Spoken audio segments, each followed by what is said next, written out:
Carl Hams Martin isusunod, si John Riel Casimero. Cuadro alas nilait ang laban ni Wonder sa Mexico. Casimero, manda ka na.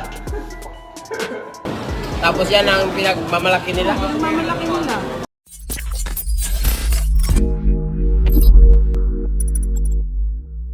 So matapos ng magwagi ng ating pambato na si top 2 contender sa WBO Super Bantamweight Division, Carl Hams Martin sa kanyang tune-up fight kontra sa Mexican fighter na si Ruben Tostado Garcia na ginanap sa bansang Mexico kung saan nanalo ito via knockout matapos sumuko ang kanyang kalaban sa ika-5 round. Ito ay nagpahiwatig kung sino ang susunod lalabanan nito. Naging usap-usapan ngayon sa Pinoy boxing community ang tila hamon ni Wonderboy sa former 3-division world champion na si Angas ng Pinas, John Riel Casimero. Bago po kasi magganap ang laban ni Martin kay Tostado, naka-live yung kapatid ni Martin habang pabalik sila sa tinutuluyan nila. Banggit nga po ni Martin sa video ay humanda na daw si Casimero, siya na daw ang susunod sa baytawan ni Martin.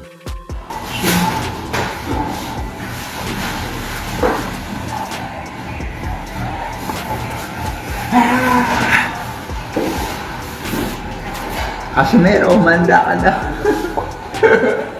Ayawan na kaya. Ikaw na iso.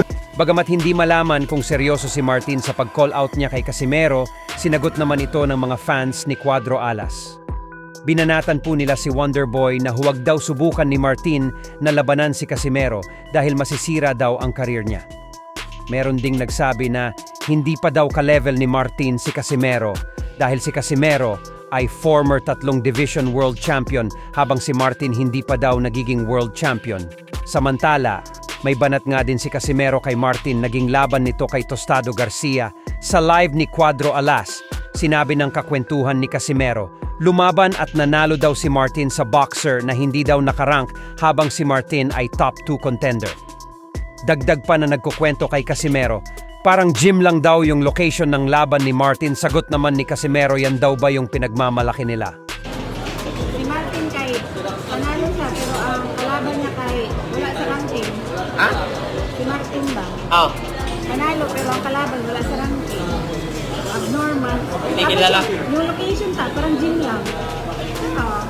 Hindi na ako. Ano daw to? Tapos yung nilalaban nila, number 2 sa ranking, di ba? Ha? Yung nilalaban nila kay Inoue. Wala talaga.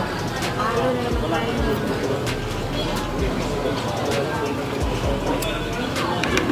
ano maban si ano ngayon? Natuloy. Ano ta? Parang gym lang. So yun? Yung location. Di ba? Tapos yan ang pinagmamalaki nila. Yung mamalaki nila.